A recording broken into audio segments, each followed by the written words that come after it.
Inilah Injil suci menurut Lukas. Sekali peristiwa Yesus berkata kepada murid-muridnya, "Ada seorang kaya yang mempunyai seorang bendahara.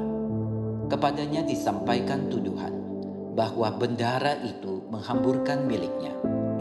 Lalu si kaya itu memanggil bendahara itu dan berkata, 'Apakah yang telah kudengar tentang engkau?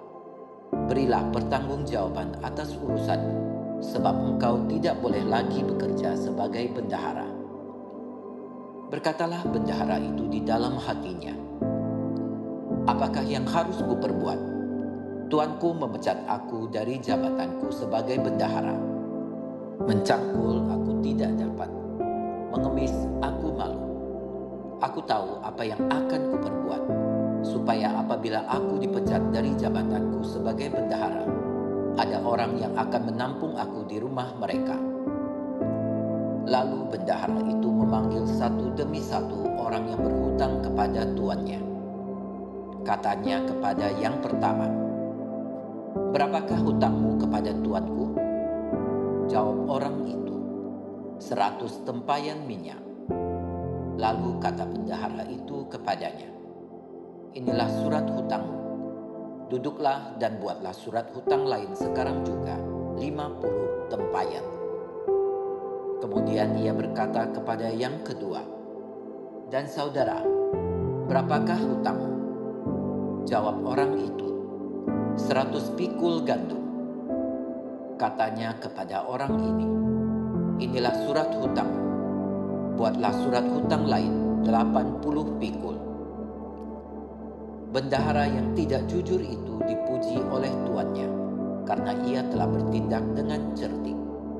Sebab anak-anak dunia ini lebih cerdik terhadap sesamanya daripada anak-anak terang. Maka aku berkata kepadamu, ikatlah persahabatan dengan menggunakan mamon yang tidak jujur, supaya jika mamon itu tidak dapat menolong lagi, kamu diterima di dalam kemah abadi. Barang siapa setia dalam perkara-perkara kecil, ia setia juga dalam perkara-perkara besar.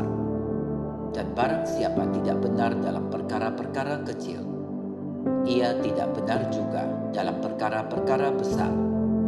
Jadi, jika kamu tidak setia dalam hal mamon yang tidak jujur, siapakah yang akan mempercayakan harta sejati kepadamu? Dan jika kamu tidak setia dalam harta orang lain, siapakah yang akan menyerahkan hartamu sendiri kepadamu?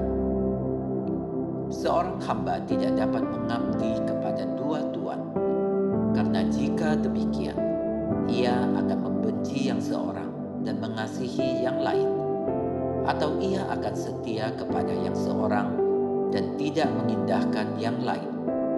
Kamu tidak dapat mengabdi kepada Allah dan kepada Mamon." Demikianlah sabda Tuhan. Terpujilah Kristus.